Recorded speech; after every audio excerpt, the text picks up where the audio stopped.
আগামী 2026-27 অর্থ বছরের জন্য জাতীয় সংসদে 9,38,000 কোটি টাকার জাতীয় বাজেট সর্বসম্মতিক্রমে পাশ হয়েছে।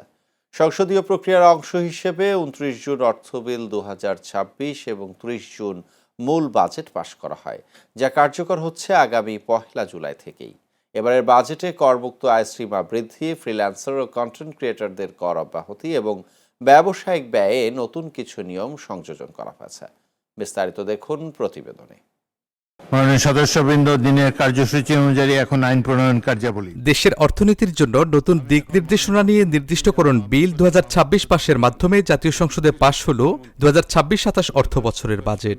স্পিকারের সভাপতিত্বে শুরু হওয়া অধিবেশনে সংসদ সদস্যদের কণ্ঠভোটে অনুমোদিত হয় 9,38,000 কোটি টাকার এই বাজেট, যা আকারের দিক দিয়ে দেশের সর্ববৃহৎ বাজেট। এর আগে প্রস্তাবিত বাজেটের ওপর আনা ছাঁটাই প্রস্তাবের ওপর আলোচনা করেন বিরোধী দল ও স্বতন্ত্র সংসদ সদস্যরা, তবে কণ্ঠভোটে সেগুলো বাতিল হয়। ছাঁটাই প্রস্তাবগুলো গ্রহণ করা হোক। যারা এই প্রস্তাবের পক্ষে আছেন তারা হ্যাঁ বলুন, যারা এই প্রস্তাবের বিপক্ষে আছেন তারা না বলুন। আমার মনে হয় না জয়যুক্ত হয়েছে, না জয়যুক্ত হয়েছে, না জয়যুক্ত হয়েছে।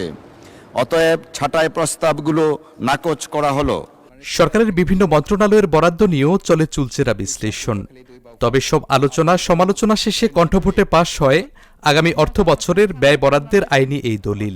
30 জুন তারিখে সমাপ্য অর্থ বছরের কার্যাদি নির্বাহের জন্য সংযুক্ত তহবিল হতে অর্থ প্রদান ও নির্দিষ্টকরণের কর্তৃত্ব প্রদানের উদ্দেশ্যে আনিত বিলটি নির্দিষ্টকরণ বিল 2026 সংসদে অবিলম্বে বিবেচনার জন্য গ্রহণ করা হোক। আপনাকে ধন্যবাদ। সংসদের সামনে প্রশ্ন হচ্ছে, নির্দিষ্টকরণ বিল 2026 অবিলম্বে বিবেচনার জন্য গ্রহণ করা হোক। যারা এই প্রস্তাবের পক্ষে আছেন তারা হ্যাঁ বলুন, যারা প্রস্তাবের বিপক্ষে আছেন তারা না বলুন। আমার মনে হয় হ্যাঁ জয়যুক্ত হয়েছে, হ্যাঁ জয়যুক্ত হয়েছে, হ্যাঁ জয়যুক্ত হয়েছে। বাজেটে সবচেয়ে বেশি জোর দেয়া হয়েছে মূল্যস্ফীতি নিয়ন্ত্রণ, রাজস্ব আহরণ, কর্মসংস্থান সৃষ্টি, কৃষি, চিকিৎসা এবং তথ্য প্রযুক্তি খাতের ওপর। আগামীর বাংলাদেশ গড়ার রোডম্যাপ মাথায় রেখেই সাজানো হয়েছে মেগা প্রকল্পগুলোর বরাদ্দ। 50,000 টাকা বাড়িয়ে 4 লাখ টাকা নির্ধারণ করা হয়েছে করমুক্ত আয় সীমা, ফলে স্বস্তি পাবেন নিম্ন ও মধ্য আয়ের মানুষ।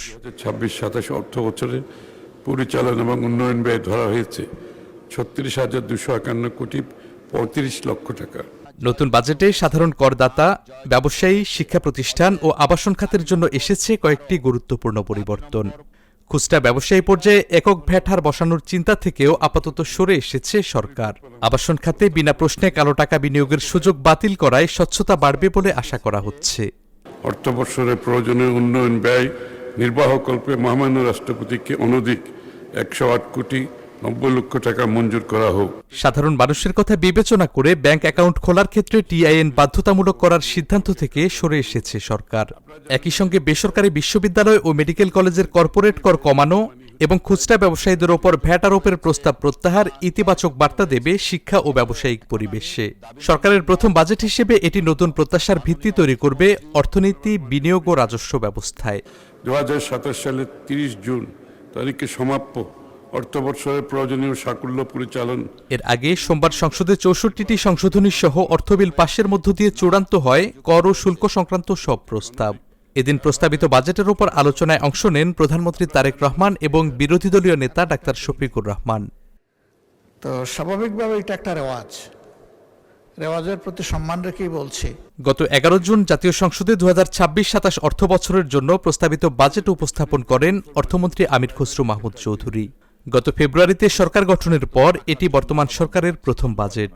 অভ্যন্তরীণ সম্পদ বিভাগের অনুকূলে 2026-27 অর্থ বছরে সাইফুর রহমান রুবেল, চ্যানেল এস, ঢাকা।